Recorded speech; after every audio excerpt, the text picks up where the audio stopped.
Vous écoutez Comme du monde, le seul balado où deux charmants zinzins plongent dans l'art méconnu de la construction d'univers imaginaires.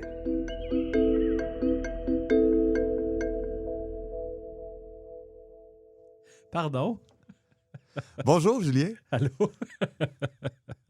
Comment ça va? Ça va, toi? J'ai-tu coupé ton son et tu t'entends pas? Non, c'est bon. Ok. Je m'entends. C'est important de s'entendre, hein? Oui. Ouais. Hey, Joël, Oui. est-ce que ton niveau d'énergie est décuplé? Oh, aujourd'hui? Ouais. Je dirais qu'en général, aujourd'hui, j'ai pas beaucoup d'énergie. J'ai vraiment beaucoup... J'ai très mal à la tête. OK. Mais là, mon énergie est décuplée. OK. Parce que c'est un gros épisode pour toi aujourd'hui. Non, mais parce que je viens de me sacrer une grosse claque. Ouais. Juste avant l'ouverture des micros. Oh, oui, il fallait. Fait que là, tout à coup, j'ai comme plein d'adrénaline. Mm-hmm. Ça risque de retomber dans les 30 prochaines secondes. Fait que j'en profite pour dire tous mes mots. OK. Mais quel mot qui te passe par l'esprit? Là? J'ai tout dit. Là, c'est fini. C'est fini. J'en ai plus de mots. Aujourd'hui, épisode où on va dans la religion de Gadine. Ouais. Puis, contrairement à toi, moi, je suis pas... j'y ai beaucoup réfléchi à la vérité derrière mon monde. Tu sais, c'est quoi sa vérité? Parce qu'il existe des divinités qui sont réelles, puis leurs impacts. Puis comment c'est interprété par les sophonthes de ton monde? Comment c'est interprété par les sophonthes de mon monde? Cette espèce de point-là... Les sophonthes qui sont les gens. Les créatures dotées de réflexion, d'analyse sur eux-mêmes. Ouais. Okay. Dans le cas de Gadine, les sophonthes sont des animaux anthropomorphes. Et c'est ça, dans le fond, on a tout plein d'espèces animalières. Et là-dedans, j'ai développé des choses par rapport à la religion et aux pratiques, mais très peu. Puis beaucoup des affaires que j'ai en tête, à peu près de même, mais je les ai pas bien développées. Fait que j'espère pouvoir utiliser la prochaine heure avec toi pour mettre des choses sur la table, les regarder aller, puis dire, peut-être que ça, je le prends, peut-être que ça, je l'utilise comme ça. Fait que un peu plus brainstorm. Avant de rentrer là-dedans, moi, j'ai une question. Ça t'a-tu... la façon que j'ai organisé mes choses dans le dernier épisode, est-ce que ça t'a confronté à des concepts ou est-ce que ça t'a fait réfléchir à ton monde d'une autre façon? C'est sûr que le point de vue religion ethnique, religion universaliste, les religions énothéistes, c'est des concepts que j'avais un peu en tête, puis là, je pense qu'ils sont très pertinents à les utiliser aujourd'hui. Ouais, mais il y a des choses que tu as fait, que tu as présenté, qui sont vraiment propres à Val-Terreur, ouais. À ton univers. Excuse-moi. Tu t'en rappelles pas, c'est sûr. Caboose? Sploosh Canouche. Sploosh Canouche, ben oui. Il fallait que ça revienne, Sploosh Canouche. Ben oui, parce qu'on ne peut pas appeler ça le Val-Terreur quand on ne parle pas de Val-Terreur. Et je m'excuse, hein. Plongeons profond dans Sploosh Canouche. Je ne donne que des choses mortelles en termes de vocabulaire pour qu'on travaille ensemble. On n'a pas parlé non plus d'évémérisme, là, tu sais, le fameux concept que les divinités... C'est drôle parce que moi, j'ai quelque chose qui se rapproche de ça, mais c'est pas exactement ça. Mais tu vois, j'ai des éléments que j'ai déjà en tête. Je ne les expose pas aujourd'hui dans un beau graphique comme tu as fait la semaine passée. Parce que moi, à chaque dernier épisode de notre cycle, je fais un texte. Ouais. Puis je me suis comme engagé à toujours faire une lettre au tribun. Fait que je lâche pas ça. Donc, je nous ai fait une petite lettre au tribun qui effleure la religion. Okay. Fait que je pense que ça peut être un point d'entrée. Je le lis. On peut parler du texte en masse, puis un moment donné, bifurquer vers, c'est quoi toutes les religions qui existent. Absolument. Qu'est-ce que tu en penses pour aujourd'hui? J'adore ça. Mais avant que tu nous fasses la lecture de ton texte, je fais un salut spécial à nos Patreons. Gabriel Bédard, Alexandre Denomé, Annie Bouffard et Myriam Giguère. Allô, coucou, Allô, coucou. câlin, coucou, câlin. Câlin, coucou. Est-ce que tu peux présenter on est qui, puis Oui, on est ben oui, sur si les ondes de quoi? On est sur... Ah oui, ben oui, OK, je comprends. Ouais. Je comprends la perche que tu me tends. Oui, oui. Si tu viens de te joindre à nous, on est sur les ondes de choc.ca. Tu es en train d'écouter Comme du monde, le meilleur podcast sur la démiurgie avec Joël, Martin. Et Julien Lefort. Et sur ce, tu vas nous lire ton texte, Joël? Ouais, tu peux-tu me partir la petite toune? Certainement. OK. Je démarre ça. Merci.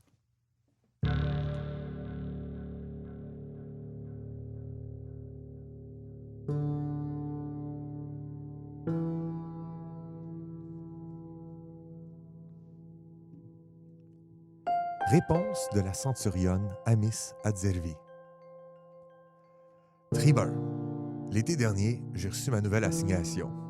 On m'envoyait diriger une centurie de l'armée de terre, déjà stationnée à la marche éroptérienne. À ce moment-là, j'étais posté à l'œil Auxerre. Fait que vous pouvez imaginer le déracinement que ça implique pour moi puis ma suite.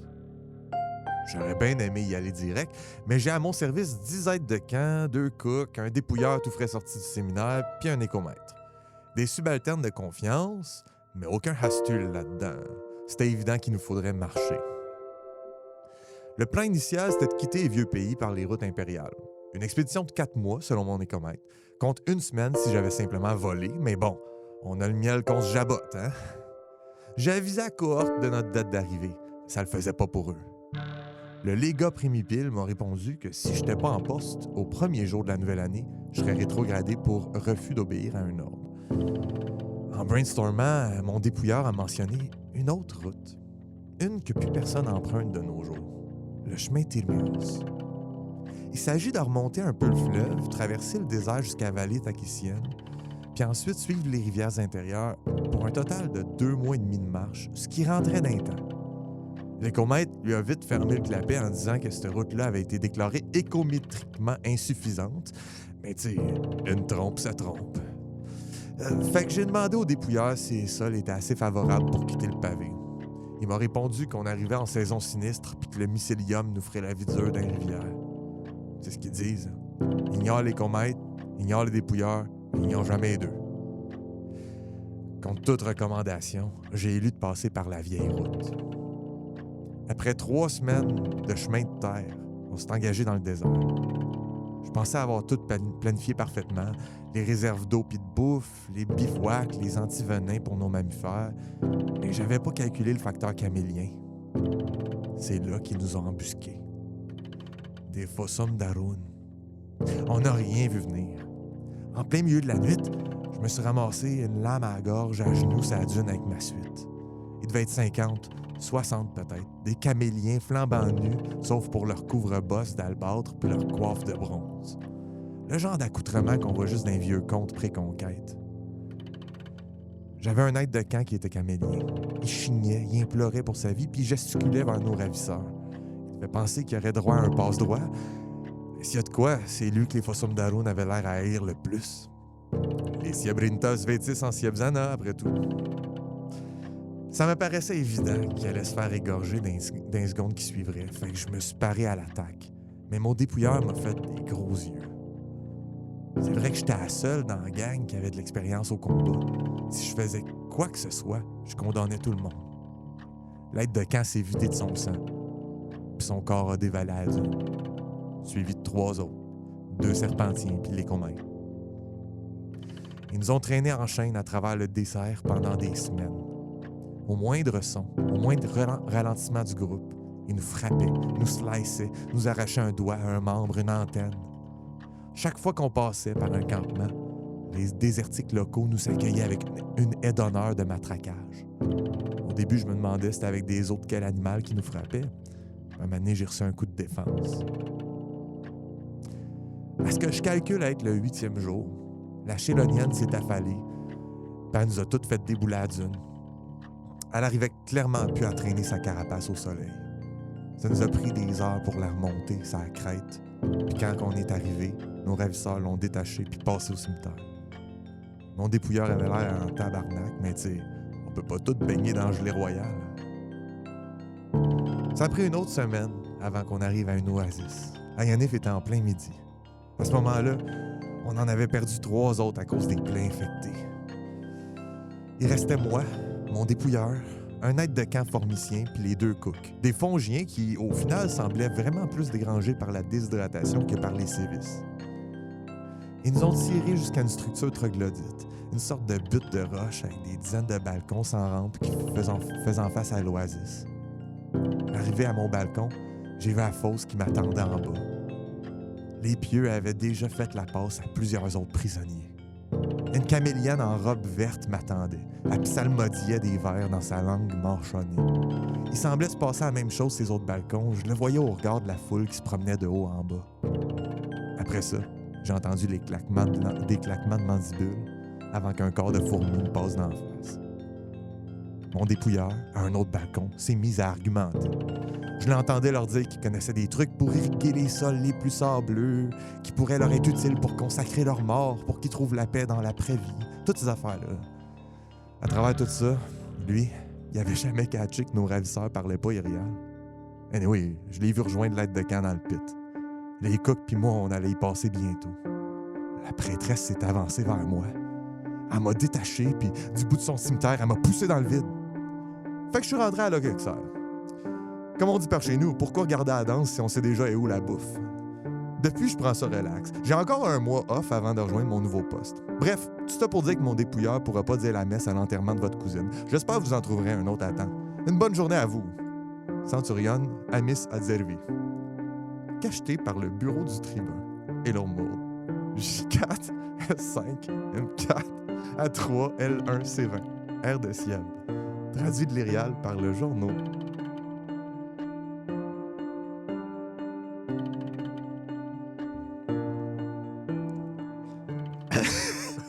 Je voyais rire. Ben, c'est que d'habitude, j'ai le temps de lire tes textes avant. Oui, là, t'as été surpris. Là, je l'avais pas lu. Fait que j'ai été surpris par le bout, il se fait pousser dans la fosse, puis genre, OK, ciao! Pourtant, c'était télégraphié au début. Là, tout le long, je me disais, mais comment il fait pour écrire la lettre? Ouais, c'est pas un I, c'est une L. L, oui, mais il n'y a pas beaucoup de trucs qui disent que. Mais c'est une ouvrière, c'est une appienne ouvrière. Oui, effectivement. Ouvrière dans le sens de biologique, là, mais Oui. elle est militaire là, de carrière.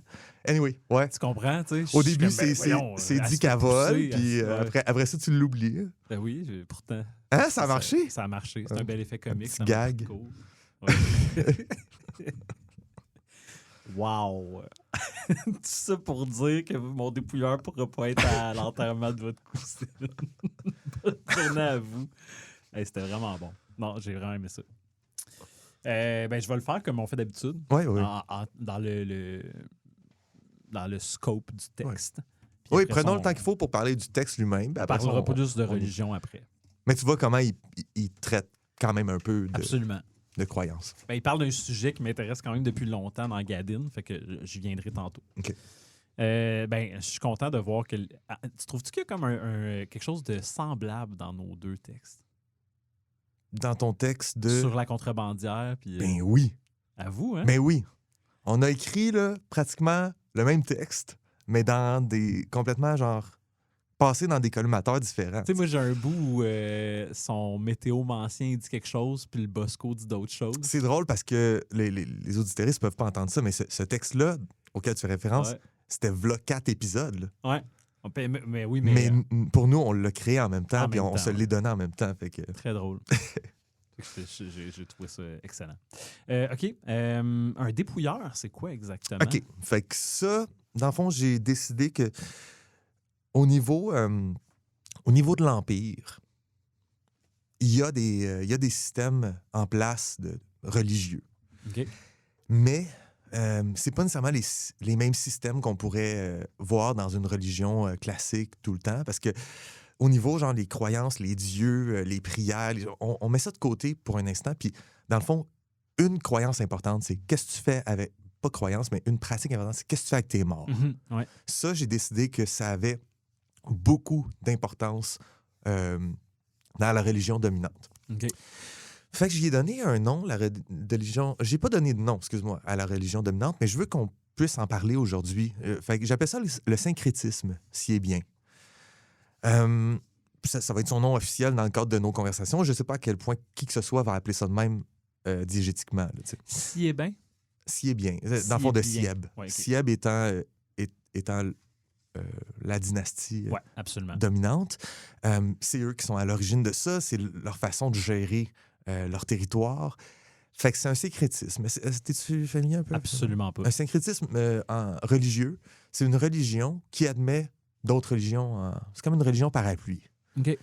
Souvent, c'est pas une religion en soi. C'est juste un réseau de systèmes de croyances et de religions et de superstitions où tout ça est admis dans une grosse soupe. Puis ça fonctionne pour réguler les mêmes choses qu'une religion réelle. C'est comme un code moral, Régule. éthique. T'as toutes sortes de... Tu sais, t'as un code Des moral et commandements, t'as aussi des petits rituels, des petites croyances, peut-être des offrandes, peut-être des... Mais tu sais, d'une personne à l'autre, ça va être différent. Et il n'y a pas un Dieu qui régit tout ça là, dans la croyance. Le meilleur exemple de syncrétisme qui existe dans notre monde, c'est le syncrétisme chinois. OK. Parce qu'en Chine, les gens religieux, ça en quoi ils croient, c'est un mélange de confucianisme, de taoïsme, puis de bouddhisme. OK. C'est ce qu'on appelle le syncrétisme chinois, puis c'est pas une religion, c'est un mélange de religions qui, en soi, ça dessert les besoins religieux de l'individu. Tu sais. Est-ce que le syncrétisme peut décider d'omettre ou d'empêcher l'accès à certains cultes? Dire, genre, non, lui, il peut pas faire partie du syncrétisme. Ah oui, tout à fait. C'est pas... C'est pas ouvert par définition. c'est pas... Mais c'est surtout pas... toutes les religions sont vraies. OK. C'est pas ça. C'est nous autres, on a plein d'affaires, puis ces affaires-là ne sont pas nécessairement concordants ensemble. Tu sais. Dans le sens où, mettons, dans mon syncrétisme, s'il est bien, l'écométrie fait partie de comment tu dois vivre ta vie. Tu te rappelles-tu, on en a parlé? Ouais. Mm-hmm. C'est comme une façon de gérer ta maison, ton domaine, ton lieu, ta vie émotive, ta vie familiale, ta vie mentale, ta vie financière. L'écométrie fait partie des croyances religieuses parce que les gens y assignent des rituels, puis des façons de le vivre qui est comme important aussi au niveau social, puis culturel. Il y a un culte à la maison bien orientée face au bon astre. C'est un genre de feng shui matrimonial. Ouais. Puis après ça, les gens ils croient en ça, mais quand vient le temps de dire qu'est-ce que je fais avec mes morts, c'est pas l'écométrie qui répond à ça. Je comprends. Tu vois? Absolument. Et aussi, ben, ce syncrétisme-là accepte les religions ethniques des peuples qui font partie de l'Empire. Fait que tu peux t'attendre à ce que, dans ce que j'appelle le pays corvien, qui est comme juste une province de l'Empire d'où les corbeaux viennent, puis mes corviers vivent là pour la plupart, ben, ils pratiquent encore leur vieille religion, le plein d'aspects de leur vieille religion, et c'est accepté.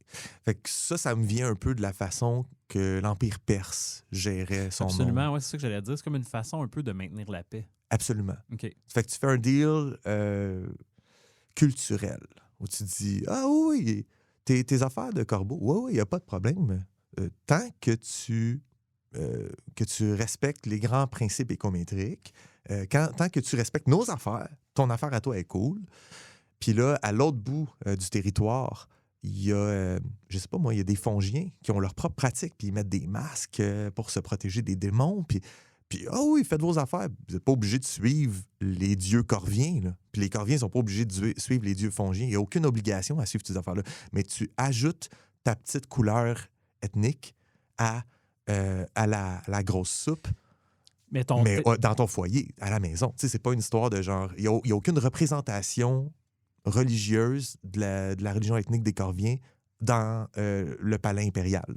Tu sais, ça percole pas. Ton texte, c'est un peu un exemple de défaillance de ce système-là parce qu'un camélien qui adhère au syncrétisme va avoir dans ses pratiques qui lui viennent, qui sont comme un héritage camélien, vont comme être plus douces parce qu'ils font affaire avec un écomètre, parce qu'ils respectent les dépouilleurs, Puis là, les Parce que tu les peux être un caméliens bon qu'on- sujet de l'Empire ou tu peux être comme eux autres, perdu dans le fin fond du désert. Puis... Mais les caméliens du désert qu'on voit dans ton texte voient le camélien qui fait partie de la bande, qui fait partie de la marche, là, comme un infidèle un peu. Oui, tout à Ok. fait. Oui, c'est un traître. OK. On comprend ça très bien. C'est quoi un Astul, d'abord? Astule, c'est un terme que j'ai intégré, que j'ai présenté. Ah oui, pour les gens qui volent, qui ouais. sont capables de voler. Au, Oui, je m'en rappelle. au dernier, v'là un mois, dans le texte de l'Église Ouais. aristocrate. Puis, ouais, c'est juste D'où son un, raisonnement, va falloir marcher. va falloir marcher, Ouais. ouais. Fait que je mets des petits mots comme ça, mais je me dis, c'est évident qu'il faudrait marcher. Ben là, la phrase après, elle le dit, parce que clairement, les gens se rappellent pas du mot en érial pour Y ça. a-t-il une connotation religieuse au Astul? Il y a une connotation. C'est ça l'affaire. Dans mon syncrétisme, si est bien, il y a toutes les croyances ethniques peuvent être intégrées là-dedans. Mais il n'y a pas juste les croyances ethniques. Il y a. Faudrait que je le mette vraiment clairement, là, mais il y a l'écométrie, le dépouilleur. Là, il va falloir que j'en parle du dépouilleur. Ouais. J'ai pas bien développé ça, puis je veux le faire. Et aussi, il y a ce que j'appelle la promesse de l'Uthoté. Ça aussi, il faut que j'en parle. OK. Tu veux-tu qu'on se mette comme une parenthèse dépouilleur, lutoté? Je continue de parler de ton texte, puis on aborde ça tantôt? Ouais. OK. Cool. Est-ce que les écomètres sont toujours des éléphants? Oui. OK. C'est pas... C'est comme... C'est pas une loi impériale ou quoi que ce soit. C'est même pas une loi de l'ordre des écomètres. Dans ma tête, c'est que si t'es pas un éléphant, t'as pas grandi là-dedans. On dirait que je serais intéressé à voir l'histoire du non-éléphant qui se hisse parmi les rangs, puis qui est le seul, tu sais, puis qu'il arrive à devenir un... Mais c'est pas comme si c'était illégal de le faire. OK. C'est qu'il y a que dans leur culture, dans la ville de Kinasté, qui est une ville hyper conservatrice, proboscidienne. Les proboscidiens, c'est le nom du peuple éléphant. Ouais. Mais c'est là où je compartimentalise mon empire avec des croyances propres à une province, à un groupe, un clan.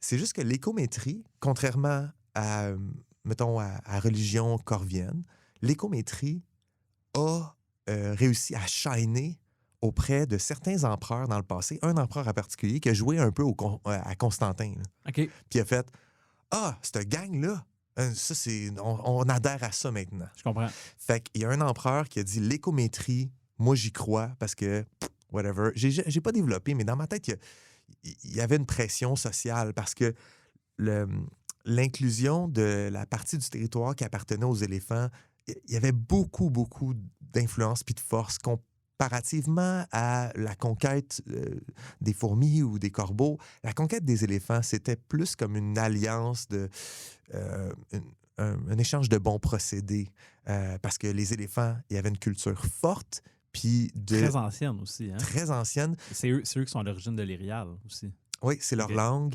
C'est aussi parce que les éléphants ont une histoire commune avec les dauphins. Puis les dauphins ont un pouvoir de divination. Là. Je vais en parler un moment donné de la magie. Là, mais Mhm. puis, fait que les éléphants, c'est des grands scientifiques. Les dauphins, pouvoir de divination. Ensemble, ils ont comme élucidé le monde plus que n'importe qui d'autre. Ce qui veut dire que, genre, tes éléphants sont arrivés avec tout plein d'innovations puis d'inventions qui, clairement, les rendaient militairement supérieurs, puis supérieurs aussi en plein de facettes. C'est juste que l'Empire était gros, imposant, puissant, puis ils ont réussi à faire un deal. Puis le deal, c'est OK. L'écométrie va être. Ouais, puis nous, les éléphants, on va être patriciens, là. On va faire partie de la classe des cools. Totalement.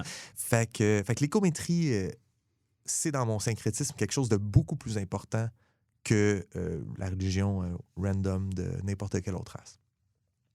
Malade. C'est vrai. C'était quoi ta question? Non, Je c'était sais ça. même pas. Est-ce que les écomètres sont nécessairement des éléphants? Fait que je peux imaginer, mettons, un jeune furet qui décide qu'il devient écomètre. Peut-être qu'il a été il a été adopté dans une famille d'éléphants, puis il a grandi dans une famille d'éléphants à Kinasté, puis ça fait partie de sa vie puis son environnement, puis il devient genre le premier écomètre furet. Tu sais.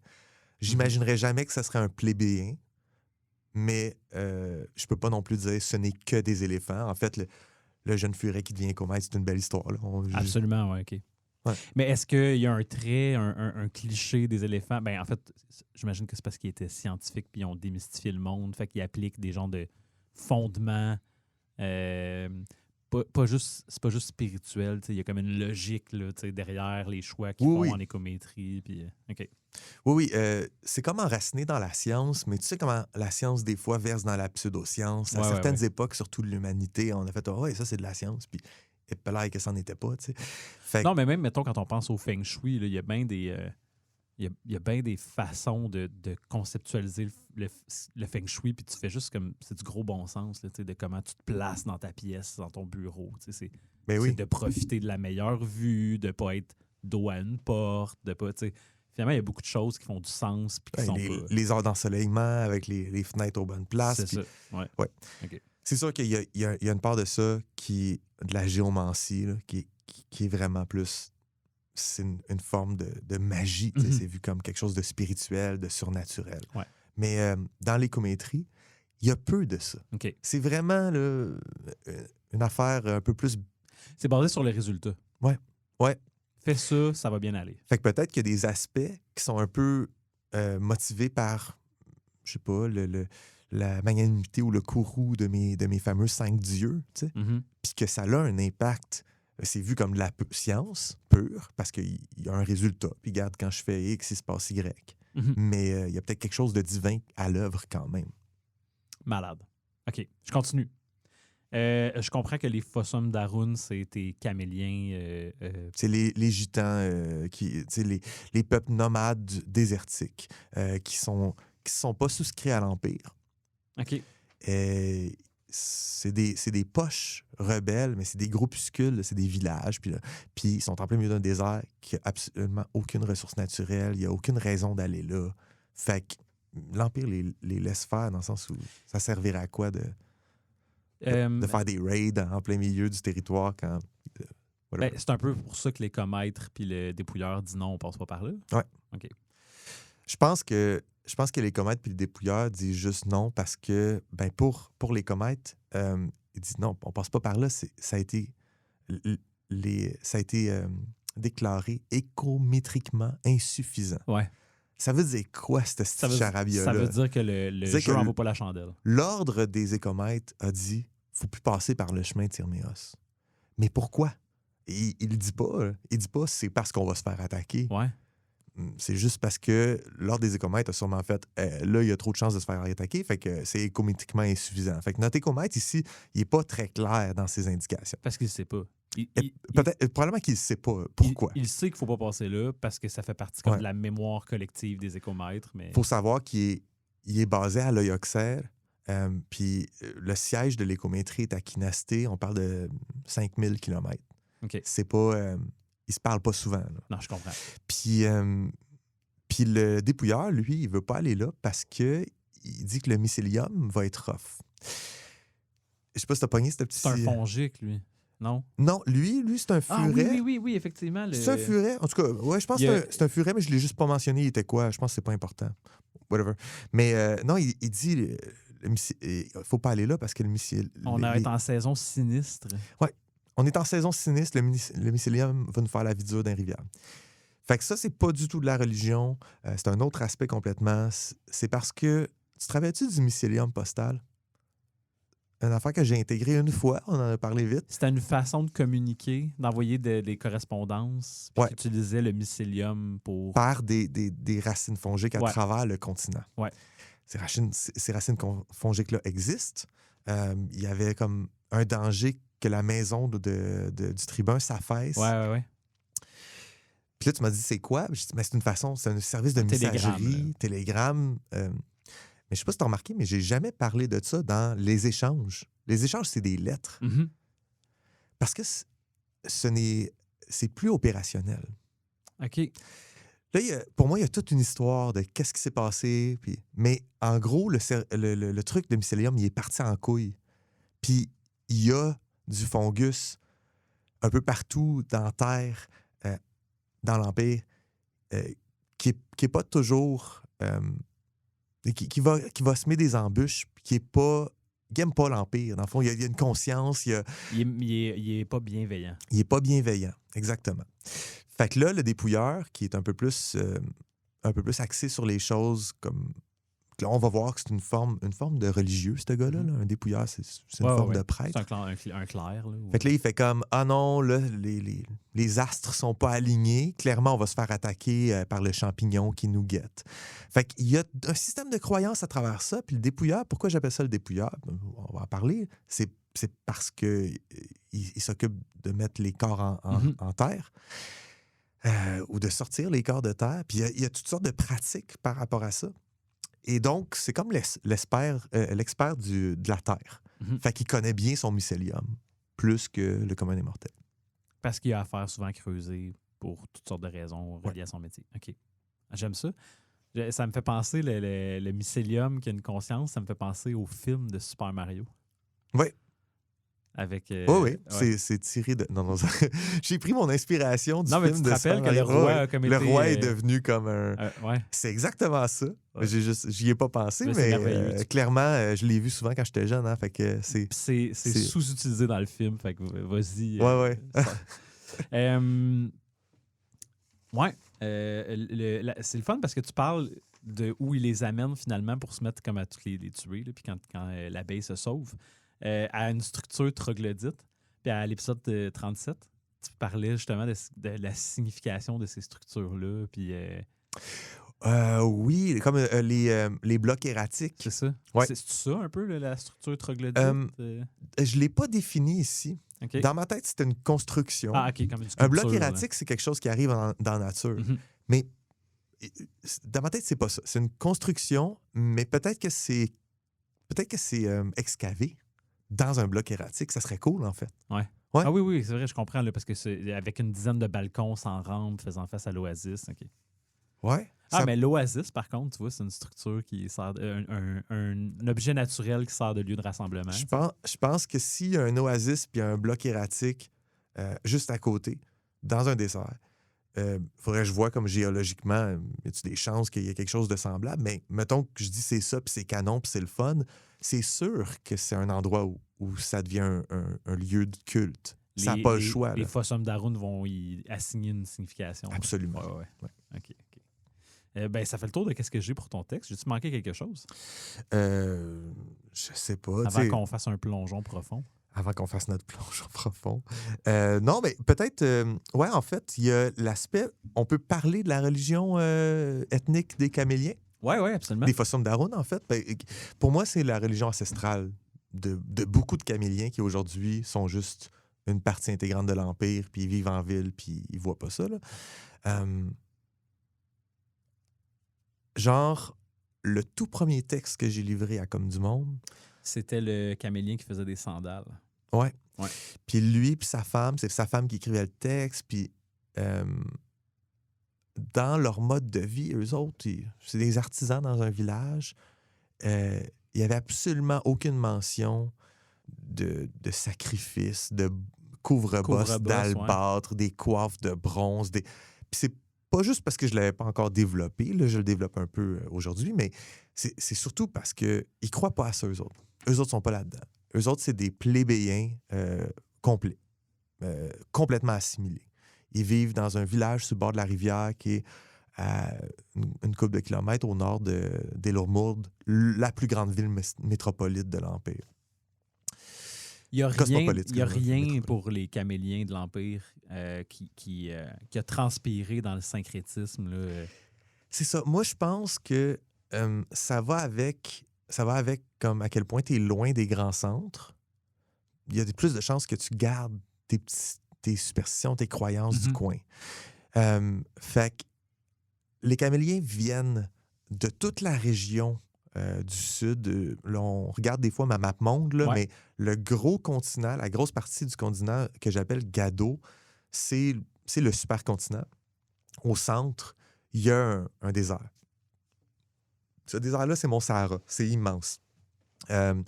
Puis les caméliens vivaient dans le désert, mais aussi partout autour du désert, jusqu'à ce qu'ils se fassent conquérir par le royaume des furets, des abeilles, puis que on est loin dans l'histoire, là, mais il y a à peu près 500 ans. Et puis, à ce moment-là, ben, il y a beaucoup de caméliens qui ont été séduits par le mode de vie impérial. Tu sais. Ils sont allés vivre dans des villages, en ville. Tous eux autres, ils ont perdu ça.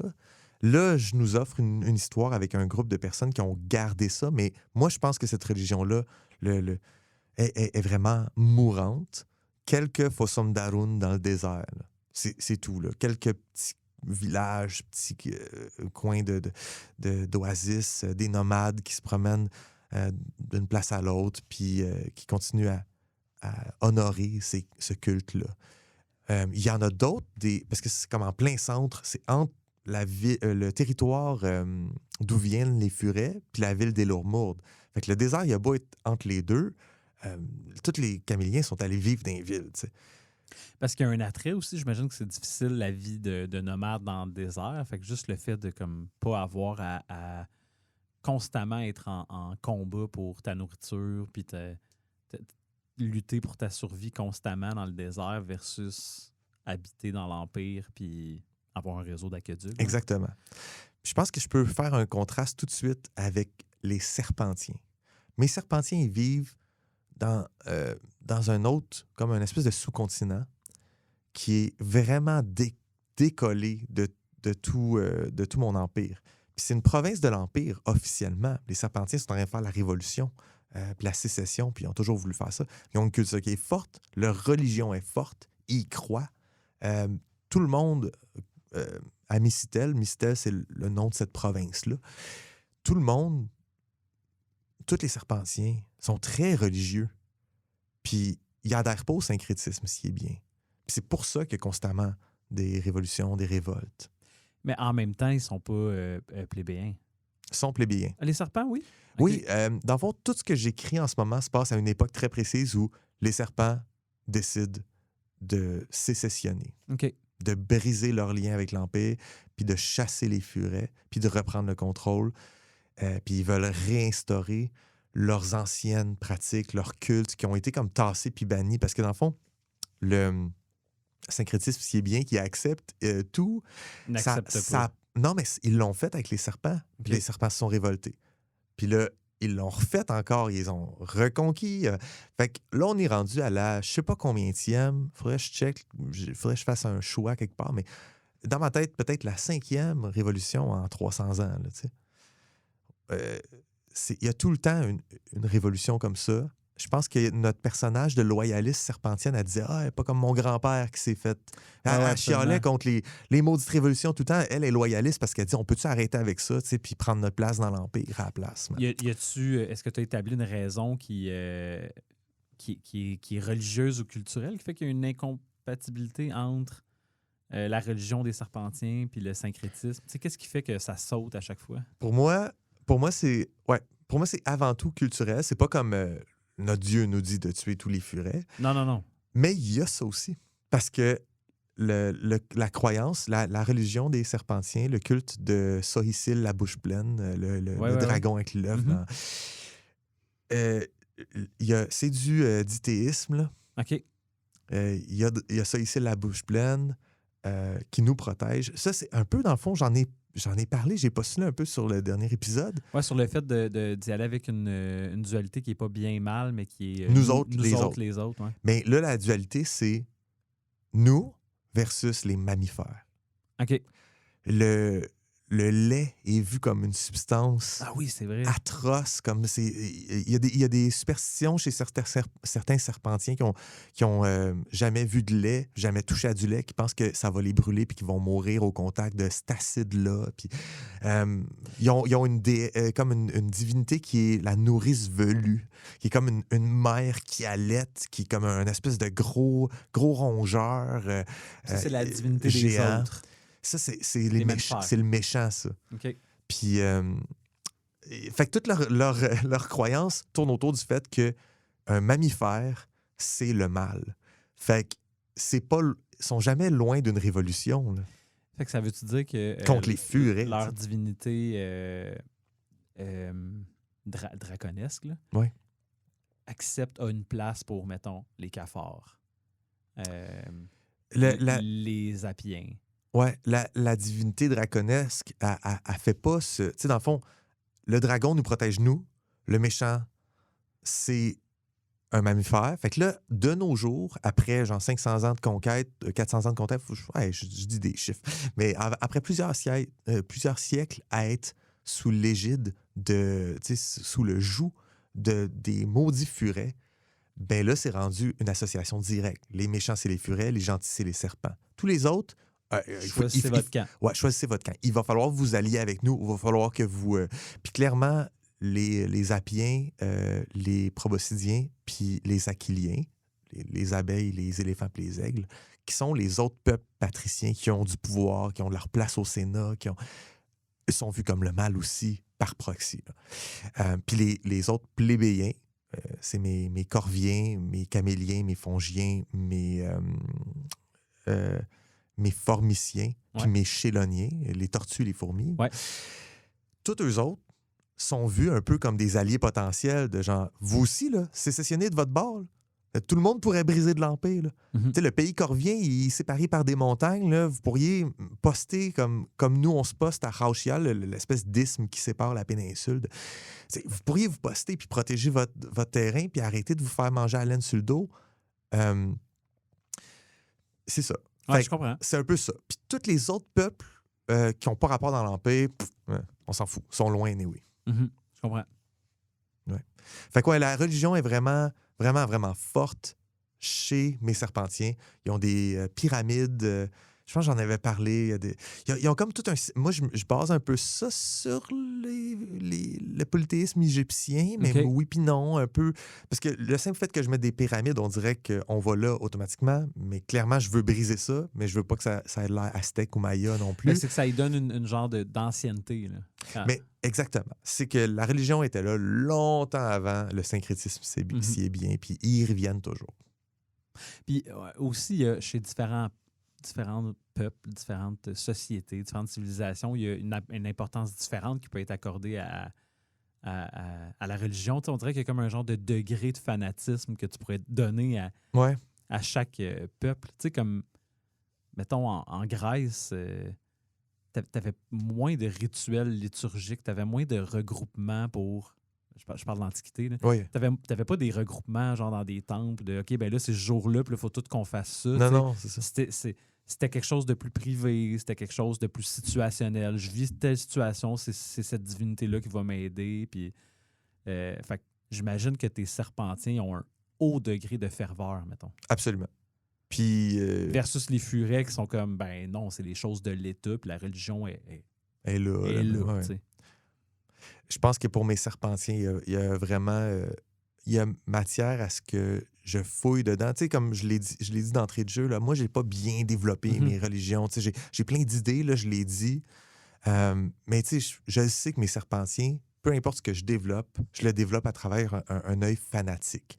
Il va y avoir des gens qui se tuent pour la cause. OK. Il va y avoir tout ça chez mes serpentiens. Chose qu'il n'y aura pas chez les furets, pas du tout. Puis dans le syncrétisme, s'il est bien, tout est dans l'acceptation. Fait que j'avais le goût de jouer ça, entre autres parce que je voulais que mon grand méchant, tu sais, mon big bad, c'est l'Empire. Ouais. Mais je voulais y donner des petits points positifs ou que nous, on voit dans nos valeurs, peut-être dans quelque chose de plus positif. Ils sont hyper laissés-aller et sont hyper progressistes sur leur façon de vivre la religion. Puis tout le monde peut faire ce qu'il veut, il n'y a pas de problème. D'un côté, tu peux voir ça simplement comme une forme de juste comme c'est quelque chose de mercantile. Ouais, mais en même temps, Parce que c'est à leur avantage. C'est à leur avantage, mais outre, mettons, leur classisme, là, tu sais, Ouais. puis il reste que si tu fais partie de la bonne gang, l'Empire mène à un certain développement puis une certaine pérennité, là, un accès que les peuples ont au pouvoir, ils peuvent faire des demandes, c'est sûr que c'est super plate si tu fais pas partie des bonnes classes, mais Ouais. Mais même si t'es un plébéien, t'as un tribun qui te représente au Sénat. c'est Tu ça. peux y écrire pour dire. Ouais. En passant, ça fait 3 textes que je livre qui sont pas écrits par des plébéiens. Parce que j'écris des trucs qui viennent de d'autres mondes puis qui ne sont pas des suppliques au tribun. C'est simplement parce que je voulais faire le tour de mes espèces. Puis à chaque texte, j'écris de la main d'une personne d'une nouvelle Là, t'avais espèce. fini tes plébéiens. J'avais fait mes 6 peuples plébéiens. Là, je fais mes peuples patriciens. Puis après ça, on verra. Mais ouais, c'est ça. Fait que genre, les Serpentiens, ils ont aussi un culte aux ancêtres assez fort. Fait qu'il y a certaines affaires que j'avais en tête, comme les ancêtres, ils sont vénérés beaucoup dans Dans le syncrétisme? Non, non. Le syncrétisme? Non, dans ma religion de serpentienne. OK. C'est une autre chose qui fait partie de leur religion, ça je le sais, parce que je voulais qu'il y ait une pratique qui a rapport avec les racines de l'arbre de verre, le raxiumier. OK, ben, je suis content que tu m'amènes là. Pourquoi? Ben, Parce que le raxium, c'est un raxium, objet rituel important. Mais c'est un objet du monde naturel en même temps. Là. C'est Ouais. de la flore. La flore, c'est un grand mot, là, c'est un minerai quasiment. Là. Ouais, c'est ça. Mais Qui se manifeste comme qui comme mime de la flore. flore. Là. Exactement. Puis c'est surtout un fruit. C'est un arbre qui pousse extrêmement lentement. T'en plantes un, puis 1000 ans plus tard, l'arbre est là. C'est comme, c'est pas de vie d'homme. Puis le fruit, il porte des fruits très, très rarement aussi. Une fois par vie, tu vas avoir genre un fruit qui va apparaître. C'est pas un fruit au sens que ça se mange. Là. C'est un fruit Non, fruit. au sens que c'est l'arbre en donne un. Ouais. On dirait un genre de long processus de cristallisation. Ouais. Puis, OK. Fait que, écoute, il n'y a pas de science derrière ça. Ok. J'avais juste le goût que ça soit ça. Puis oui, c'est le feel que je viens. Là, je fais comme, c'est sûr que si il y a une forme de verre et de métal et qui réussit à avoir comme un code génétique vivant, là, Une structure qui se développe avec Structure. le temps. c'est sûr que c'est lent, Uh-huh. extrêmement lent. Tu sais, on peut voir la roche comme étant genre, une roche, c'est immobile. Ben non, pour les serpentiens, une roche, c'est lent. Je la verrai pas bouger de mon vivant. Mais mon petit-fils. Uh-huh. Fait que dans leur vision du monde, il y a ça aussi parce qu'ils sont les seuls qui sont en contact avec le raxium. Parce que ça pousse juste là. OK. Est-ce que c'est purement géographique? Là? Ouais. OK. Qu'est-ce que tu veux dire? Ben, dans le sens que les serpents accordent une importance au raxium parce que ça donne que, par hasard, c'est le territoire qu'ils habitent? Ou est-ce que parce qu'ils habitent ce territoire-là, il y a du raxium?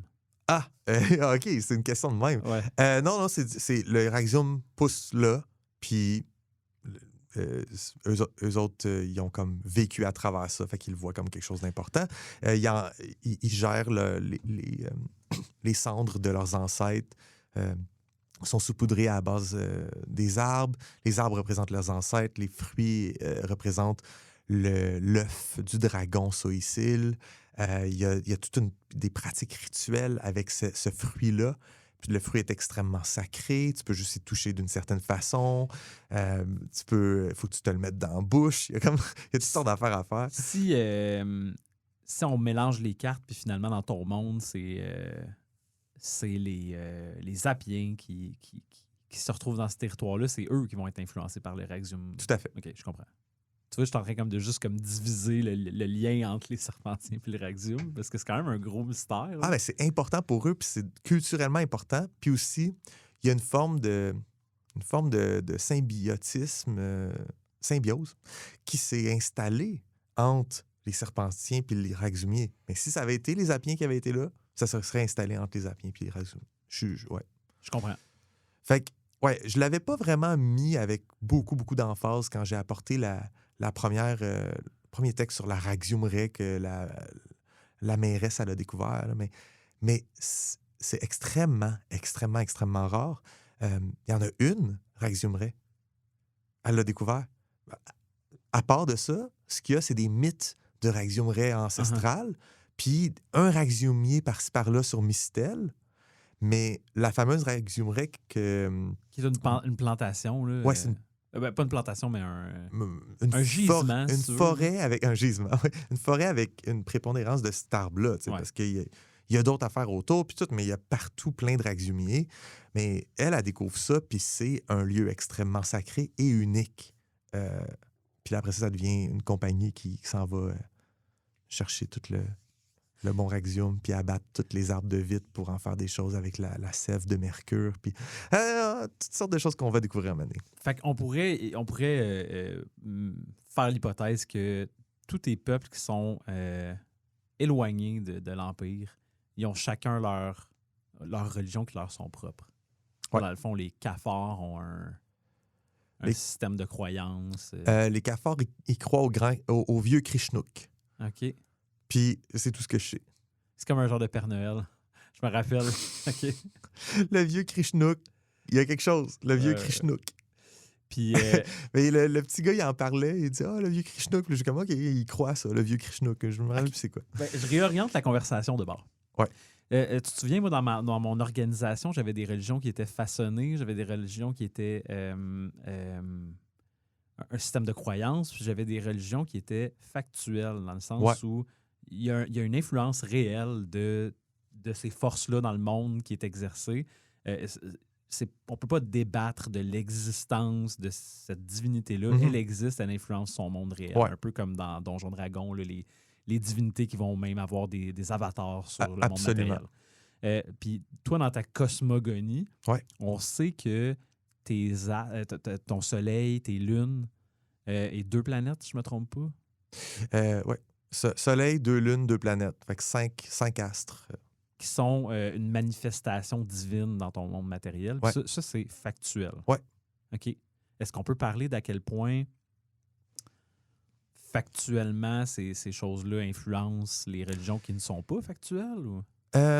C'est super intéressant, mais comme je dis, comme il y a beaucoup de ça. C'est juste des idées qui flottent. Fait qu'il faudrait le décider pendant la conversation. Ouais, OK. Par contre, une chose est sûre, c'est qu'il existe une religion factuelle. OK. En fait, il existe quelques religions qui ont un aspect factuel, mais mes dauphins, dans le fond, ça, c'est la partie la plus importante de ça. C'est OK. le peuple delphinien. Ouais. Chacun de mes cinq essences Divine? ouais, essence divine. Mais Irf, je me rappelle plus le nom que j'avais trouvé en français, mais en irial, c'est Irf. Fait que Ayanif, Poésif, Zomanif, Dekif, puis... Gadin? non, Non. puis l'autre. Gaif. Ah oui, Gaif. Ouais. Ah oui, parce que Gadin est comme au milieu de ça, puis il Ouais. fait pas partie des... Ouais. Et ces 5 divinités-là, Gadin est un battleground pour ces 5 divinités-là. Fait qu'il influence tout, plein d'affaires qui se passent dans mon monde. Consciemment, là, juste pour préciser, là, tes 5 divinités Oui. ont... Ils viennent placer des pions, ils viennent OK. faire des affaires. Fait que les espèces anthropomorphes, il y en a ils ont toutes été créées par un ou un autre de ces dieux-là.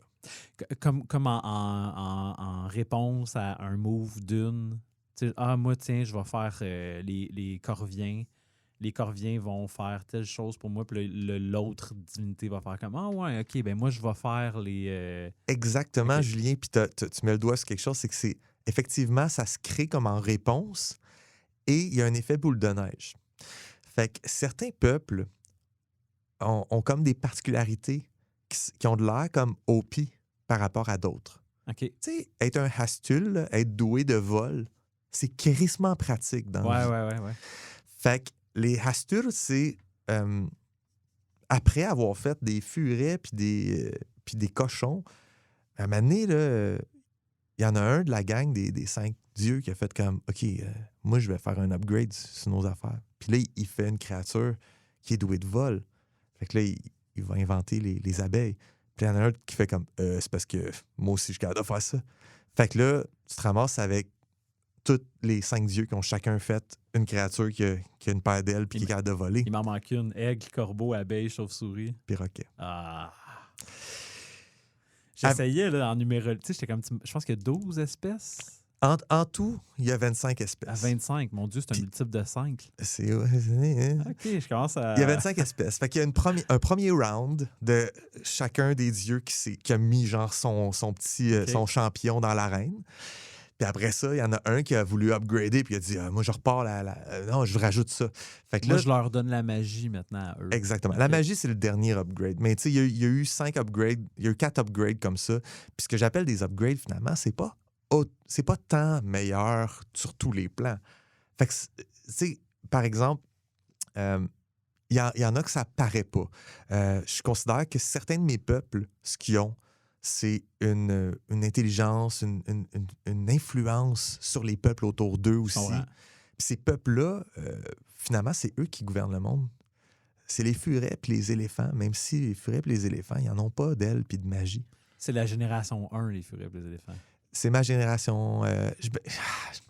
Je sais pas, il faut OK. que je revoie, mais je pense que c'est ma génération 1. Puis mes Hastuls, c'est ma génération 3, 4. Puis ceux qui sont doués de magie, c'est la dernière. Ça, c'est du plongeon profond. Là, Ah on ouais, vient de hein? rentrer dans du inédit. Là. Parce que là, je suis dans le factuel. Ouais. Puis pourquoi je parle de ça dans l'épisode où ce qu'on est supposé parler de mes religions, c'est que c'est une religion factuelle. Mais tu sais, qui croit à ça dans mon monde? C'est ça. Les Delphiniens. Les Delphiniens savent tout ça. Parce que c'est un de mes 5 peuples qui est doué de magie. Puis la magie qui leur a été conférée, c'est La de divination. connaître absolument tout sur la réalité des dieux et de Gadin. OK. Fait qu'eux, ils savent tout ce que je présente dans ma géofiction. Puis Ils ont quand pris la pilule bleue. ils ont pris la pilule bleue, et- Ou rouge, je me rappelle plus. pilule rouge, Ouais. je pense je sais pas. Et ils voient, eux autres, le code de la matrice. Là. Oui. OK. Puis, ils voient le scénario. Ils ont lu le scénario de la matrice. Tu comprends? Ils ont pris une pilule mauve. Et Mais est-ce qu'ils ont une communication vraiment directe et sans interférence ou c'est cryptique, c'est par C'est définition, cryptique. par c'est interprétation? critique et c'est au fil des générations que ça s'est comme construit comme un système de mythes clairs. Ah, c'est ça. OK. C'est un delphinien moyen, de temps en temps, va ressentir ce que j'appelle le bourdonnement. Puis c'est un moment où ce que tout ton corps se met à shaker. Tu as comme une apothéose, tu as comme un moment d'extase indicible. Et puis, c'est un des dieux qui vient te parler puis te communiquer quelque chose. Et c'est souvent par image, c'est une vision. Tu vas pouvoir peut-être être plongé dans cette vision-là, avoir un délire astral, puis voir les Irfs qui se battent dans ma pyramide à base triangulaire. Tu vois-tu un peu? Oui, oui, oui. Fait que les Delphiniens, ils ont la gnose, la grande vérité. Je comprends. Après ça, eux qui savent ça, beaucoup de groupes de Delphiniens veulent juste le bien dans le monde, et le bien, c'est prêcher la bonne nouvelle. Fait que c'est des missionnaires. Sont partout dans l'Empire, sont partout dans Gadin. C'est aussi des nageurs invétérés. Fait que toutes les îles au fin fond de nulle part où il y a une couple de pingouins qui vivent, il y a un sphénicien là qui prêche la bonne nouvelle. Fait que j'ai comme un mode abbé missionnaire en Afrique ou en Amérique. Ouais. Tu sais. Mais ce qu'il y a de particulier dans ce que j'ai voulu faire avec ça, c'est que on peut pas vraiment se mettre contre eux. Parce que ce qu'ils disent, c'est vrai. Puis ça crée pas de conflit en tant que tel, ça met pas en opposition. Il y a plein de conflits qui ont émergé d'un missionnaire Mais qui c'est est un à sa message place. de paix. Tu sais. C'est toujours un message de paix. Ouais. L'affaire, par contre, c'est que, je sais pas si tu te rappelles, mes 5 dieux ont des facettes différentes. Mhm. Il y a des facettes un peu plus evil que d'autres. Oui, c'est ça. Certains delphiniens, je channel ce dieu-là plus qu'un autre. Ah, OK. Puis, fait qu'ils vont être là puis prêcher la bonne nouvelle, mais avec des choses bizarres, puis des trucs un peu plus occultes. Puis... Mais les delphiniens ont été créés par une des 5 Ouais. entités. OK. Ça veut dire que la divinité qui crée un A peuple, pas plein contrôle sur toi. il a créé, mais après ça, C'était super Faut qu'il important regarde pour ce moi qui à se garder passe. un libre arbitre. OK, T'es pas une extension d'une divinité. je comprends. T'es hautement influencé par ta génétique, puis ta génétique, ton code biologique a été développé par cette Je divinité-là. comprends. Et aussi, tu vas avoir une affinité naturelle avec cette divinité-là. Mais aussi, je ne sais pas si tu te rappelles, mon rapport entre les dieux, il y a des dieux qui saillissent, il y a des Mhm. dieux qui s'aiment. Ouais. Fait que tu vas avoir une affinité naturelle avec avec D'autres peuples. un peuple qui a été créé par la même divinité que toi ou une divinité qui est chummy avec ta divinité. Tandis qu'il y a d'autres peuples qui sont tes ennemis naturels parce que vos deux divinités créatrices saillissent. Puis ça, c'est pas voulu, je veux dire, c'est pas su et connu, c'est pas conscient. Mais on s'imagine que les éléphants et les dauphins prennent origine de deux divinités qui sont quand même proches. Ouais, parce qu'ils ont toujours eu des rapports qui sont amicaux. Est-ce qu'on a assez d'outils pour commencer à Tu peux penser que les serpents et les furets viennent vraiment de deux divinités qui saillissent, mais que c'est pas les croyances des serpentiennes pour autant, mais eux l'ont réinterprété avec le dragon, la bouche pleine, pour d'autres raisons. Parce qu'il existe de la magie, fait que peut-être qu'il y a un dragon quelque part, là. Mais c'est pas un dieu factuel. Reste que serpent, crapaud, crocodile. Tu sais, on a comme un genre... Est-ce qu'on a assez d'outils pour commencer à faire des genres de familles de 5, là? Non. Okay. Mais pas comme ça. Non, pas par apparence. C'est pas reptile. C'est pas de même ça marche. Je comprends. Je me suis comme mal exprimé, mais ce que je veux dire, c'est au niveau on peut en lier certaines puis dire qu'ils sont ensemble. Tu sais, si on sait qu'il y en a une qui vole, si on sait qu'il y en a une qui est douée de magie, si on sait qu'il y en a une qui a un pouvoir d'influence. Ouais. Si Parce que dans le fond, au final, chaque dieu a comme son team de 5. C'est ça. Ça, j'ai mon de même. C'est tellement... Tu le sais, là. Moi, je le sais, mais moi, j'ai pas encore mis les points saisis. Okay. Il y en a certains que je fais comme, il pourrait être avec lui ou avec lui, ça me dérange pas. Fait que j'ai pas... À un moment donné, il va falloir que je le mette. Puis des fois, c'est juste, quand j'écris un texte, je fais comme, il y a comme une inimitié naturelle envers telle autre personne. Je fais peut-être que c'est deux dieux qui saillissent, leur créateur à eux. T'sais. C'est drôle parce qu'en partant, moi, j'avais mis carte sur table pour l'origine de mon monde assez tôt, tu sais, que j'ai parlé que oui, ça va être un monde de fantasy, mais j'ai une origine sci-fi. Là, toi, j'ai l'impression que là, aujourd'hui... Épisode 40, tu mets tes cartes sur table, puis je le trouve cool, ton monde, mais là vraiment, là, il y a quelque chose de vraiment unique, puis de vraiment comme flyer, là, de mettre ces 5 personnalités différentes-là en opposition, puis en les faisant mettre sur Gadine, chacun à son tour, renchérir avec quelque chose de nouveau, puis répondre, puis il y a vraiment quelque chose de... Puis en fait, il n'y a que tes dauphins qui ont ce privilège-là de connaître la vérité, puis même si ça les transmise un petit peu de façon... L'interprétation même que les dauphins en font fait que c'est pas fiable. Ouais, c'est pas 100%. T'sais, ils sont connectés, là, sont groundés, mais il y en a un dauphin à un moment donné qui a une vision puis il l'interprète mal. Après ça, tu te ramasses avec. Mais ils sont pas les seuls à avoir accès à ça parce qu'ils disent à tout le monde ça. Ils le disent ouvertement. C'est pas un truc caché, c'est juste que c'est une croyance parmi tant d'autres, puis c'est la croyance des dauphins, puis le missionnaire au coin de la rue, il sert la soupe populaire, puis il est gentil, mais genre, je crois pas à ces affaires-là. Je comprends. Ça me parle pas, moi. Moi, je suis un fongien, puis je crois pas à ça. Mais ça fait que je trouve qu'il y a une belle distance entre cosmogonie et religion. Parce que, tu sais, religion, on n'a pas le choix de dire que c'est un peu comment les gens vont l'interpréter sur la surface de Gadine. Ouais. Puis tes serpentiens qui vénèrent le dragon, mais il n'y en a pas de dragon dans les divinités, tu sais. Non. C'est pas ça. Ils n'ont pas la vérité, tu sais. Ils vivent une interprétation de leur monde par la religion, puis c'est ça que ça devrait être dans une démiurgie, une religion. Merci. C'est comme comment une civilisation essaie d'expliquer des choses inexplicables avec les moyens qu'ils ont. Mm-hmm. Ouais. Tu sais, pour mes serpentiens, j'ai beaucoup développé parce qu'en ce moment, c'est eux qui font la révolte. Fait que je suis tout le temps en train de penser à eux. Mais tu sais, ils ont aussi une personne qui est le grand chef étatique et aussi un peu comme le pharaon ou comme l'empereur de Chine. C'est cette personne-là qu'on appelle le grand vizir. Mm-hmm. C'est le boss des serpentiens, mais c'est aussi comme ça ici, le serpent à la bouche pleine, dragon à la bouche pleine, qui lui parle directement. Fait que il y a cette espèce d'aspect-là aussi, là, le lien entre l'État et la religion, que, tu sais, chez les furets, puis dans mon syncrétisme, s'il est bien, il n'y a rien de ça. Mais chez eux, si le grand vizir, là, en ce moment, c'est le vizir bifide qui a pris la place, qui est comme le nom qui s'est donné, puis c'est un prêtre des rues qui est devenu, genre, le prochain. Ah, c'est lui, le dragon lui parle. Puis là, lui, s'il claque des doigts, puis il dit toi, puis chez vous en bas du ravin, les gens le font. Là. Fait que t'as vraiment c'est un peuple de fanatiques avec un boss qui cale les shots. Et excuse-moi, je parle comme si... Mais Phanassis, c'est la capitale provinciale de Mystel, des serpents. C'est pas leur ville ancestrale à eux, c'est comme la ville bureaucratique des Furets. OK.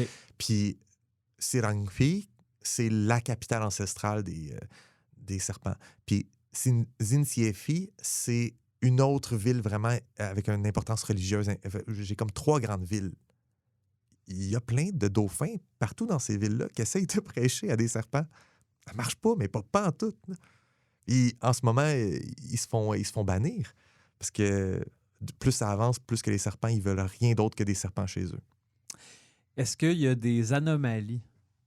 Parce que là, on voit qu'il y a quand même un bon système de 5 divinités qui ont chacun leurs 5 joueurs dans l'arène. Est-ce qu'il y a des anomalies? Hey, le 26e. Est-ce que je dis l'affaire? Je vais dire l'affaire. Avant le premier round, il y avait un round 0. OK. Chaque dieu s'est rendu compte que Gadin existait, qu'il existait un espace immatériel dans lequel on pouvait se battre. Matériel. Immatériel, OK. parce que Gadin, c'est un espace immatériel. Là, moi, je le matérialise. C'est comme un fake, c'est une simulation, si tu veux. OK. Le vrai monde, c'est notre monde. C'est l'univers. OK. Tu te rappelles, j'avais fait Oui, comme oui, le oui, lien oui. avec... Bon, Absolument. fait que Gadin, c'est l'espace... Imagine qu'un dieu est capable de force mentale plus que nous. Là. Mhm. C'est leur espace mental partagé. OK. Ils peuvent se battre dans cet espace-là. Ils se rendent compte de ça. Fait qu'ils mettent une planète, puis ils mettent du monde, puis ils se battent. Avant de mettre le premier peuple anthropomorphe, les dieux s'en sont rendus compte que ça existait, puis ils ont mis des affaires. Mais les affaires qu'ils ont mis, c'est pas juste du monde bipède, sur 2 pattes avec du poil puis des ailes. C'est des forces étranges et mystiques. Ah, fait que les démons que les gens essaient d'éloigner, c'est des fongiens qui essaient d'éloigner avec Ouais. les masques, là? Ouais, ces OK. démons-là existent. Puis c'est la première, c'est le round 0 d'un des 5 dieux. Fait que tout ton monde des ombres, ton monde de la superstition, des créatures, des loups-garous, des vampires. Là, Ouais. Tout ça peut exister, mais il en existe rien que 5. Il va falloir que tu spots les 5. Ouais. Mais comme tout le reste, c'est par batch de 5. Puis donc, il existe 5 forces surnaturelles vraiment intenses qui opèrent à travers le monde. OK. Puis il y en a qui opèrent plus, d'autres qui opèrent moins, d'autres qui sont genre aujourd'hui, de nos jours, des milliers d'années plus tard, des forces qui sont quand même silencieuses. Est-ce que ton mycélium les démons en fait sont là. partie? Non. OK.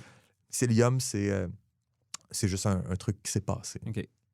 Le mycélium, là, c'est intéressant, mais c'est pas très surnaturel. OK. C'est juste weird. C'est une affaire weird de forêt puis de champignons. Est-ce que le raxium est surnaturel ou c'est vraiment juste un genre de... Ah ouais? Le raxium est étroitement lié avec un de ces 5 pouvoirs-là. OK. Pas celui des démons, un autre. Cool, très, très, très cool. Hey, là, tu viens d'ouvrir là, tellement Ouais, ça, c'est de portes, la là. boîte de Pandore. Là. Ouais. OK. Mon Dieu, on dirait que mon dernier thème, je m'étais noté une question. Il faut que je parle à Joël de ça. Il nous reste 5 minutes. Puis Ouais. là, tu viens de tellement ouvrir. Non, mais ça sera pour une autre fois. On va aller chercher la question de mariage. Ouais, j'ai pas grand-chose à dire sur le mariage. Non, mais J'ai moi, pas, j'ai une question. full réfléchi. J'ai une question à te poser. Est-ce que, puis peut-être j'en ai déjà parlé, mais est-ce que l'amour entre différentes espèces est possible? Le mariage, l'union.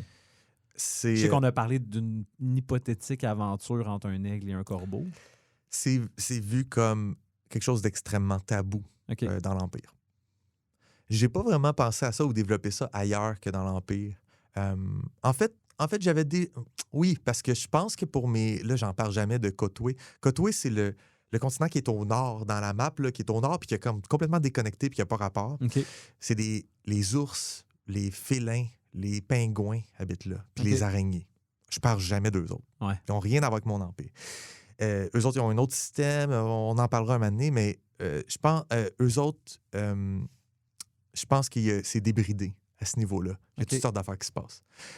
Mais pour mes impériaux, c'est absolument tabou, puis c'est pas quelque chose qui est accepté. Après ça, ben il y en a. OK. Il y en a en cachette. Parce que je pense que n'importe quelle personne peut tomber amoureuse de n'importe quelle personne, tu sais. Fait qu'il il pourrait avoir une très belle histoire de gens qui se battent contre un système qu'ils ne comprennent pas, tu sais, puis qui vivent leur amour en cachette. Puis est-ce qu'on pourrait aller jusqu'à dire que ton libre arbitre est tellement mur à mur que une créature qui a été créée par une divinité qui est fondamentalement opposée à une autre, ben les deux créatures peuvent se trouver des affinités. Puis, Ouais. Oui, parce que toutes les règles que j'établis, c'est comme le point, c'est le point de base duquel on part. Mais après ça, je pense qu'une personne qui grandit, il y a plein de choses qui sont dans l'acquis puis pas dans l'inné. Là. Fait que tu te développes différemment, puis peut-être que tu développes une affinité avec quelqu'un d'autre qui s'est développé de façon semblable à toi, puis vous avez plein de points en commun. Puis ça donne que ton espèce puis son espèce cessent. Mhm. Roméo et Juliette. Ouais. Ça serait super intéressant. Tu vois? Plein de choses qu'on peut faire. Avec Ouais, cette mais j'ai vraiment hâte de voir. Gabine. J'ai hâte de voir encore plus de de l'interprétation de tes sophonthes.